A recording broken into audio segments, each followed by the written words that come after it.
and blessed to be here with you this evening. The reason I'm humbled, because as I look at the list of the present legends and Hall of Famers, Mike Aycock, John Golnick, Roy Mesa, Terry Stepankovich, Don Russell, Jerry Yeagley, I'm humbled to be in company with this group on this day.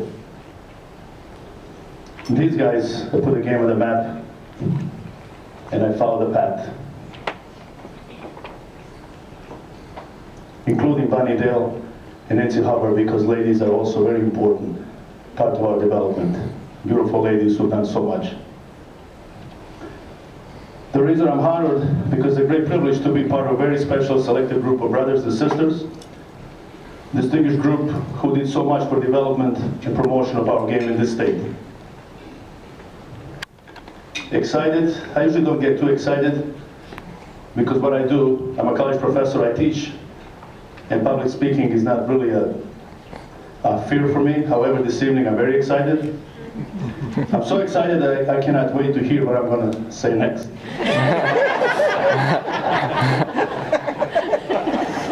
I'm still thinking.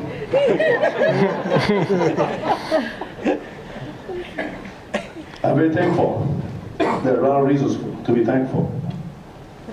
First and foremost, I want to thank God for bringing me across the ocean to this beautiful country, the USA, United States of America, the greatest country in the world. I'm happy to be here.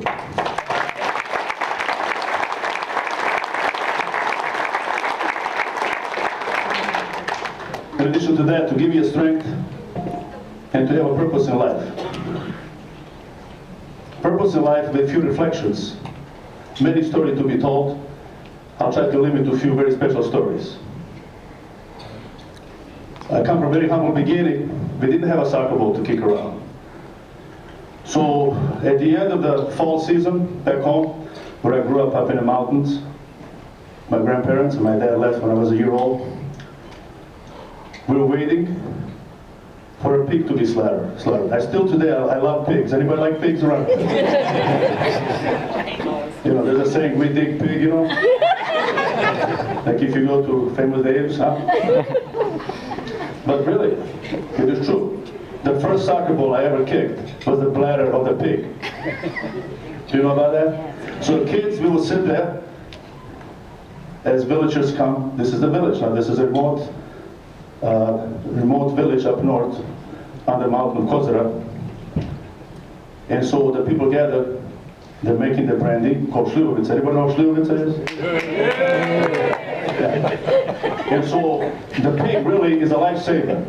Without the pig, they could not survive the winters. Because they give you the prosciutto, you know the prosciutto, so smoked meat and sausage and that. It gives them opportunity to make lard, which is there's no oil, so they don't care about the fat, you know. They work it out anyway. And so the kids are waiting until the pig is slaughtered and open until the bladder of the pig comes out. The bigger the pig, the bigger the bladder. Did you guys know that? It's a lesson of anatomy physiology of the pig. So what happens is they take the bladder and the kid, I was there, of course, if my grandfather does it, I'm waiting there. They cut the bladder, they give it to you. You put a salt on it, yeah?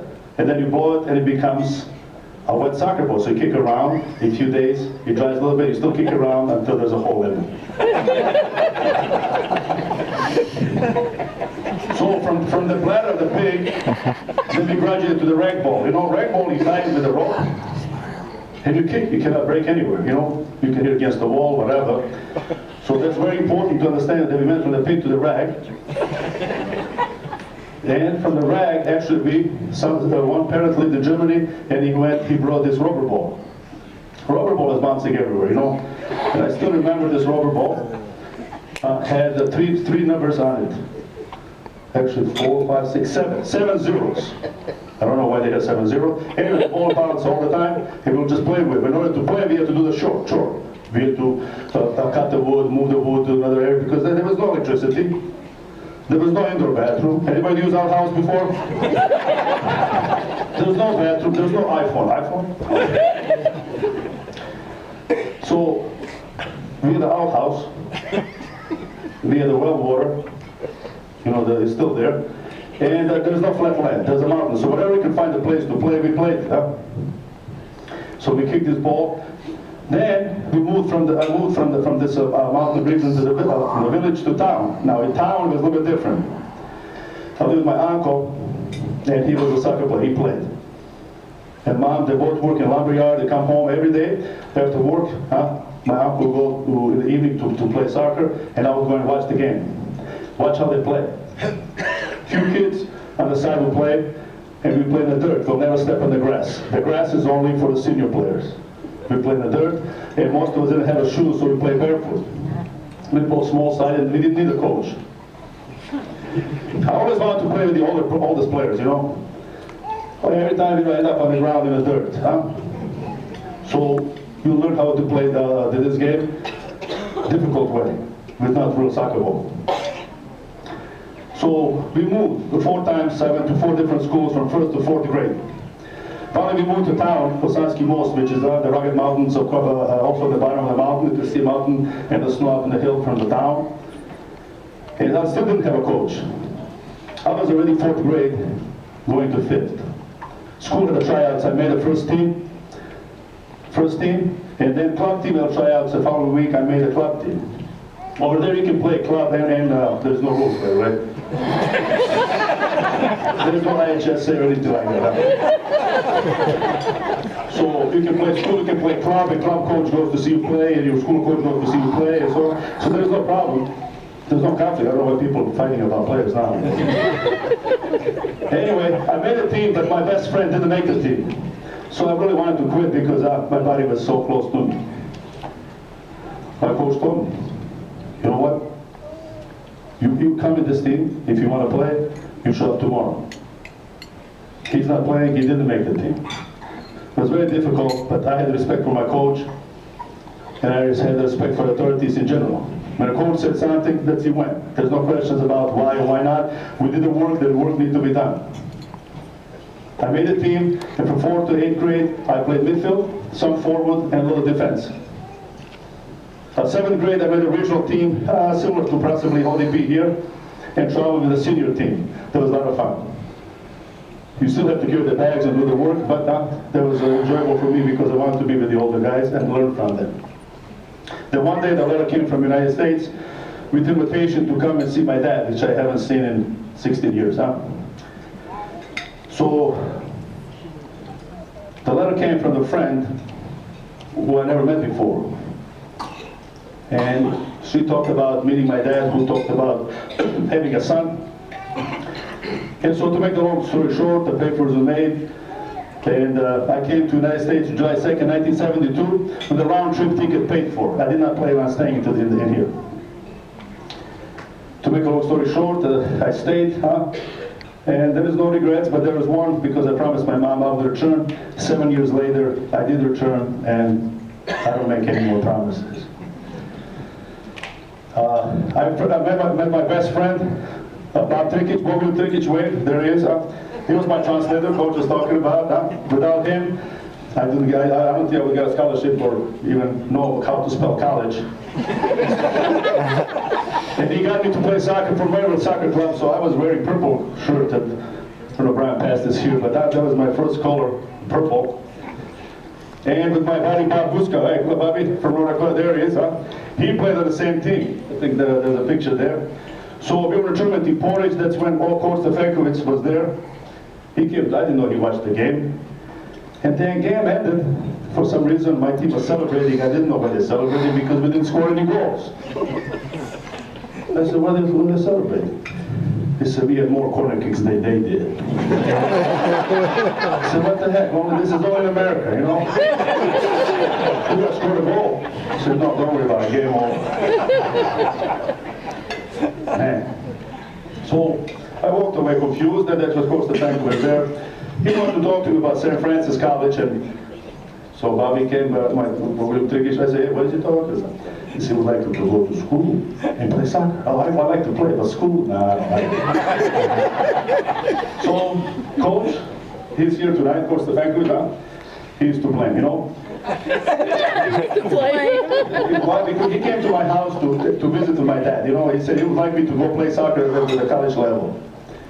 And Dad, you know, he got me a job at U.S. Steel. I was making good money. Everybody working at Steel. You know, U.S. Steel right there in Gary, the region. Everybody from the region here? The region. Okay. Yeah, the regional guy. So he got me a job there. So he wanted to go to San Francisco, I had to quit the job. Of course, the Franklins came to the house. My dad always had a bottle of Schlitz on the table, you know. He said, come on in, you'll tell the story later. And offered him a drink, a shot of brandy. That's like Schlitz is a brown brandy homemade, yeah? Anybody know? These guys will tell you. So my dad said, okay, have a seat, have a seat. He put a shot glass, he fills one glass for him, and Coach said, no, I don't drink. He said, if you don't drink, my son will never play for you. True story, he's right there to tell the truth. So, I had to leave, I came back, the bottle was empty. I don't know how to get out of the area. He talked to him, you know, he talked me into it, so I ended up playing for the coach. I gave to St. Francis from 74 to 78, the greatest 4 years of my life, and that's also where I met my wife, Chris. So, Coach, thank you. I did. But during the summer, I like to volunteer. So I went to volunteer at Fort Wayne Parks Department, and I like working with kids. It's the first time I felt, you know what, I like working with kids. And there was a part-time job there for a while, teaching kids. And, you know, really, I enjoyed it because they played the game, they learned, they were smiling, and I had a lot of fun. Off season, I played with Fort Wayne Sports Club. At that time, it was a Fort Wayne German club, so they allow a couple of Serbs to play on there. They was doing like beer anyway, so. It's the true story. You know what? There was a team from Germany that came. There's a Johnny Grogans from German Sports Club. Raise your hand, Johnny. There he is. We played team from Germany. Team friends came from Germany to visit. They play against Sports Club. Bobby and I played at the Sports Club. At the halftime of the game, there's a guy pushing the wheelbarrow with a half keg in there. Into the middle of the field, pumping the pump and giving everybody beer. My referee gives my red card to take it out of the play. So we played. I don't know, nobody remembers the score anyway. So it didn't matter because we were having fun. So Germans do like their beer. I like the slippers. Anyway, the coach was very instrumental in saving me, and Coach Volkerson, the athletic director that was there, those two guys actually helped me stay in college. Why? Because I got in trouble so many times, I can't even name how many. Why? Because San Francisco is a very private Catholic school, and you cannot even say bad word. If you say bad word, you get written out, and you go before the board or review, and so on. And Coach was there, he saved me a few times, to the point where Coach Volkerson took me home for a weekend so I don't get in trouble. But I graduated, you know, I'm very grateful and thankful to coaches. And at that time at the graduation, I felt, I played for some of the local teams. I played in Chicago with United Service, which is a pretty good team. Went to a couple of tryouts at NSL, North American Soccer League. Now it looks like it's coming back, from 70s to up to 112. I was with Detroit Express for a while. I went down to Tampa, Rowdies, ended up at San Diego Sockers with focusing for a while. But came back to the region after the injury and focusing on coaching. I think it was very important that I do a good job as a coach. So my first coaching job in Munster High School, it was very enjoyable there. You know, I thought I was going to be maybe assistant coach. Actually, they named me a head coach. And so there, I worked with the kids, and we ended up really top in a conference. So that was really an accomplishment. I felt really guilty if he lost the game, because I thought everything was my fault. Used to compete against Mr. Green right here. Coach Green was in 4-H, another Hall of Famer. We competed them. It was some very good games. But I decided to go there, and the Coach Green brought Bob Gensler from National Coaching School to Portage, and actually got my first license there. And Mr. Green, thank you for doing that, because you got me now into working and getting. I know how to play the game, but there's a difference between every good player is not always a good coach. You know? So anyway, I got my D license there, and then a year later I went to Kenosha, Wisconsin. I got my B, and then went on to get my B and A license in Westchester, Pennsylvania in '85. At Valparaiso University, 8 years. Those are some highlights. I had enjoyable season BU, and then at high school level, right now with my high school team, 22 years. We are 2004 state champions. That was a very special year because the team was undefeated and the team really played well. That was my dream team. ODP 26 years, I enjoyed every year and had a lot of fun. The highlights of that is taking the team to Germany and Events Gansberg. Thank you, Vinny. Thank you, John and Joyce. In Germany, in Berlin, that was very, very enjoyable trip for us. And also taking the team in 2009 International Championships in Frisco, Texas. That was very important. All these years I met some beautiful people. I worked with, and some of them I met here tonight. However, one lady that I need to mention her name this evening, the best top manager, I think, in the state that has done it over the years is Mrs. Debbie Webb. Thank you very much for all your efforts. Please give Debbie Webb a hand of applause.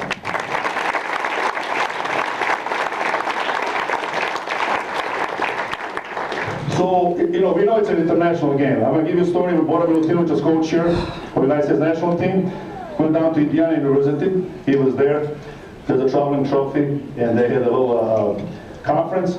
So coach comes to me and said, do you speak Serbian? Do you speak Serbo-Croatian? I said, yeah, I speak. He said, can you translate? Translate for who? He said, Bora Milutinovic. I said, he speaks English. They don't know he needs help. So we go there, you know, he grabs me right there. We go in front of the cameras, true story. And one newspaper man said to him, he said, how can you coach the U.S. national team when you don't speak English this well? He turned around because there were guys getting ready to do the demonstration. He took the soccer ball. He said, this is the only language they need to know. We played the game. And then there was no other questions about that.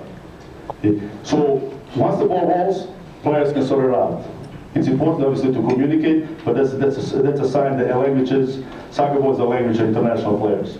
I'd like to briefly talk about diversity, because you look around, it's a reality. It touches us all along the lines as we experience meeting different people from all walks of life. Tolerance, respect, integrity, and finding a common ground among people.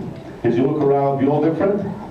We are different in many ways, but at the end, we are all fruit. The Greek fruit? Okay, nobody got that. Okay. Good example of our team, if you see a Greek wedding, you know.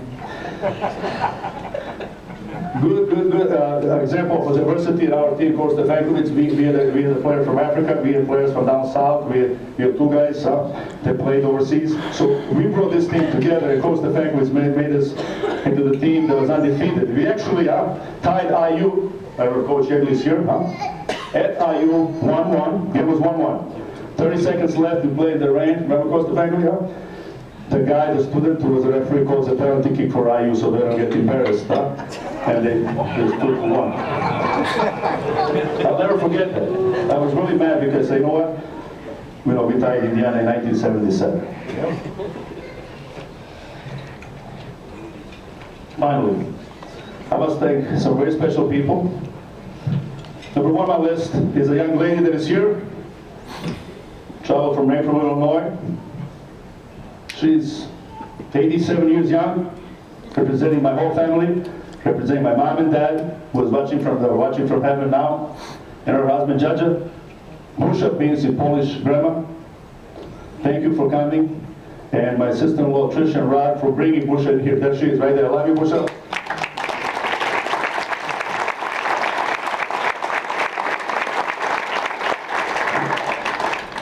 Because without her, I wouldn't meet her daughter. Without the Vankovic, I wouldn't end up in St. Francis. So everything has its destiny and has a fate how takes us to different places, yeah? So my wife, Christine, for 28 years, my best friend, I couldn't do without you, and support that you've given me and put up with stuff over these years. So thank you. I love you again. Of course, the Vankovic, man. I love you. Thanks for coming this evening.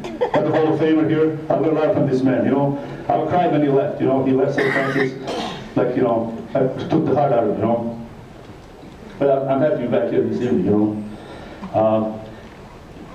I took a course from him, you know. He taught a course at St. Francis. Soccer coaching techniques, you know. 1976, he was my teacher. He gave me a beat. said, what the heck is this? PE 219, 1976, huh? How can that be? I want to prove I'm an A student.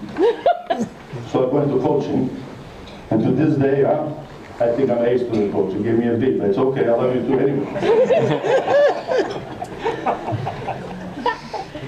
True story about ODP now. We are doing evaluations, an ODP session, no names, only numbers. We select the players, then we matched, then we announce the team, we match the number, jersey number with the name. All of a sudden I see this number, 439, Kyle Stefankovich. Spelled the same as my coach's name. Hey, Kyle, tell me, do you have a father name? Terry Stefankovich, yes, Stefankovich, yeah, it's my dad. He coached me, now I'm gonna coach.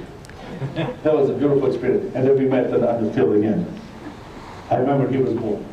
Remember we had 2 shots at the free throw?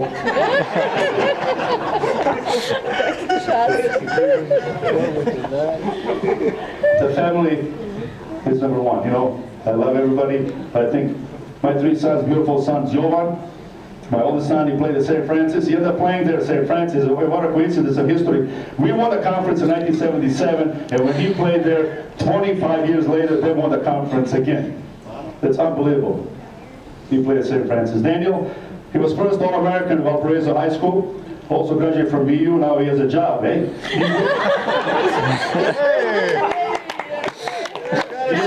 There he is. He has a job finally. A few days ago, he asked me $20 for a gas. I said, look, son, you're working at the Chase Bank. The money's there. Just take it. What the heck? So if you want to open the bank account, see Daniel, he's over there.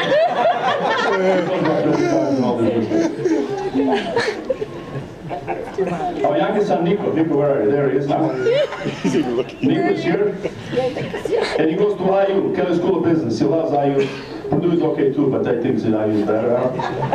He played in high school 4 years, but he likes running now. He's a running club down in Bloomington, and he really enjoys it a lot. My best friend and my best man in wedding, and he's a godfather to all my kids. I mean, he was my translator. We spent so many times in Europe and everywhere else. It's Bobby Lupikic, my friend right there. Bobby, thank you, man. Thank you for coming. There he is. My college teammates, Bob Guska, Chava from North Dakota. John Grogans, Johnny, Paul Serda, Dan Hanna. Those are my buddies. We spent 4 years of our lives together, and it was beautiful. I can never forget that experience. My former players, Kenny Curlis, first time All-State, first time Valparaiso High School. He's here this evening. Thanks, Kenny. Appreciate that. My neighbors, my brother there, Bill and Nan Kusak. Hey, there he is. Without you, I don't cut my grass. You kiss my Recently moved to the area from Croatia, former Yugoslavia, Darko Martinovic. Darko, where are you at? There he is, huh? And his wife Ashley, beautiful people. And my fellow coaches. My Nigerian friend, Idu Ikudabo. Idu, I love you, man. Thanks for coming this evening. Jacob Vincent, Mike Aycock, Vince Gansberg, George Perry, and others. Steve Franklin, who influenced me the way I move forward with my career. And I'm so blessed to be here, blessed to have lovely people around me. In my job, I'm a college professor at Ivy Tech Community College. What I teach is student success. I'm a program chair for student success in the Region 1. Somebody helped me, and I help other students succeed, and people find a way for better lives. So that's very important to me now. Somebody gave me something, I want to give it back. So thank you for your time. Thank you for being here this evening. And I appreciate all the efforts and everybody here that is here this evening. One more thing. 2 years ago, true story, I'm sorry, but I have to say. 2 years ago, I was on the stage here, receiving Hall of Fame award, but not mine. Unfortunate situation developed that my best friend and colleague, Mike Aycock, was not present. Remember, Danny Ross was there. He called me to receive his award, and I would like to ask Coach Aycock to come in here and help me receive mine. Oh.